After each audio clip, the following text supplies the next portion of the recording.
Hi guys, Ashley from Ash Cash Budget here, and today I'm answering some of your questions. I did a video recently. I'll try to link it with a little I if I can remember. I got quite a few, and I'm going to do a part 2 as well. So some of the questions I won't answer here, I'll save for part 2 just to save on some time. I've got my notes here, so if I'm looking down, I'm just reading off some of these questions. And so thank you guys for asking me. I'm glad to answer these, and I hope I give you some good answers. We have Miss Z Budgets. She asked me, what's one thing you've given up to be able to stay on budget to become debt free? Now, one of the biggest things I've given up is eating out while I'm at work. Since I commute 45 minutes away, I always ate out with my coworkers, and I kind of miss that, like, a lot. So I stay behind and I eat what I packed most of the time, and unless I'm spending my fun money to go out once a month now. I miss kind of the conversations, getting to talk to my coworkers about things that go on at work or otherwise, and that's really one of the biggest things I've given up.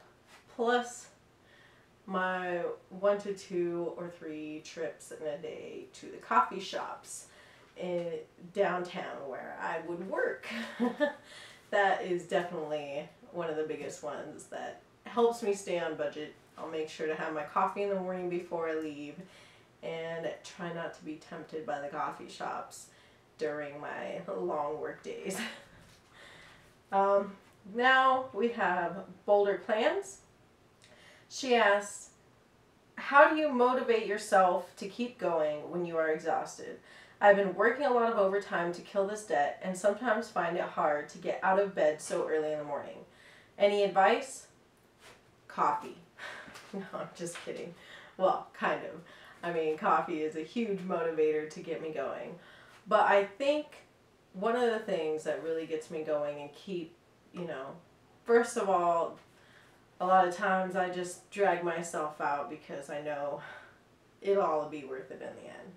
But with my debt-free journey, I think that has been an extra motivator, is that anything extra I can make, I can throw at it.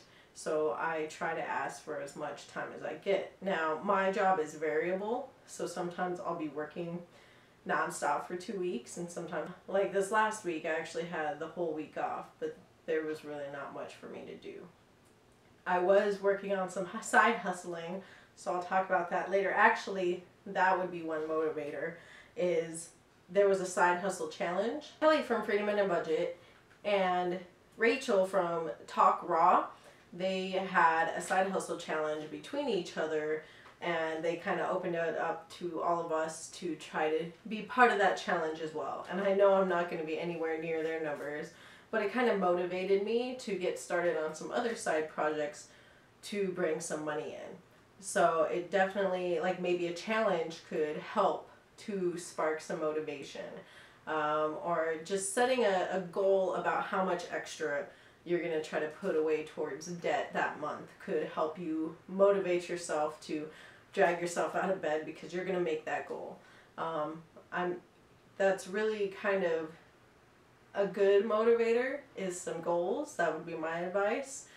Otherwise, just pump yourself with lots of coffee to keep you going through the day when you're exhausted, because I know that's definitely something I reach for first. Then we have Danielle Thorson. She asked a few questions, so I'm going to answer a few questions now, and I'll carry on a couple of your questions later to part 2. So one question is, how long did it take to get an accurate budget that works for you?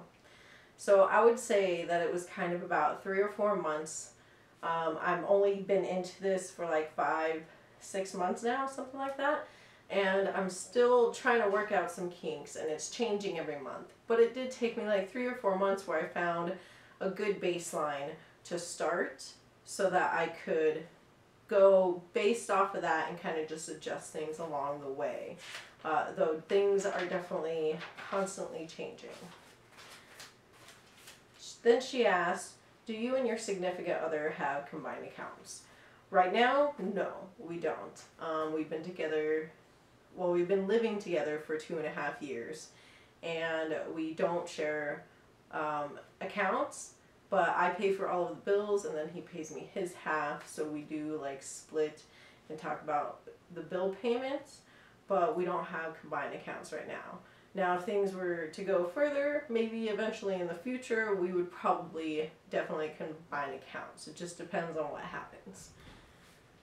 Then she asked, what was the tipping point that made you buckle down and get serious about your finances? Now, I had a lot of Murphy moments at the end of 2016, and you know, it carried on into 2017, and then I ended up having to take out a personal loan, and that was finally my breaking point. When I took out I had all credit card debt before, and then I took a $2,000 personal loan, and that was kind of my breaking point where I had it, like, I was paying out for all these things and I wasn't sure how I was supposed to pay for things, and that's kind of just where things started to change, and I opened my mind up and found Dave Ramsey, found these other plans, found these YouTubers, and started to try to dig myself out of debt. Now, she asked me a couple more questions about my education and my job, and I actually haven't really fully discussed it in a video yet, so I will go ahead and answer those questions on part 2 and give you guys a little insight into what I do. I talk about it in passing, but I've never actually talked about what exactly I do or what I got for my degree, so we'll talk about that next time. My final question I'm going to answer today is Tracy Reynolds. She asks, do you have any sinking funds or saving up for anything besides getting out of debt?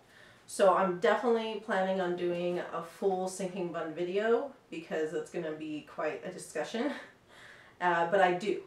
So the short answer is I do have sinking funds, and I am kind of saving up for some things. I want to save up for another car, but that won't be until baby step 3. Once I hit baby step 3, I think I'm going to be working my emergency fund and funding a new car at that point so that I can start working on it. And then maybe I'll move on to 3B and save for a house. But sinking funds, I have quite a few categories. I have like medical and car, and I also have a sinking fund for my irregular income for when it goes low. But I want to discuss that full on, tell you guys what my saving plans are for each of those sinking funds. I'll let you guys know all that in the sinking fund video. I did have one more question from Monique Palmer, and she asked how to live off $1,000 a month. So I want to include that in part 2 as well. I'm going to think about it a little bit, but I also want your opinions down below on how maybe you would live off of $1,000 a month. And do you guys have any more questions for me that I can add to part 2? Just leave them down below as well. Thank you guys for watching, and thank you for asking your questions. I'll see you guys next time. Bye.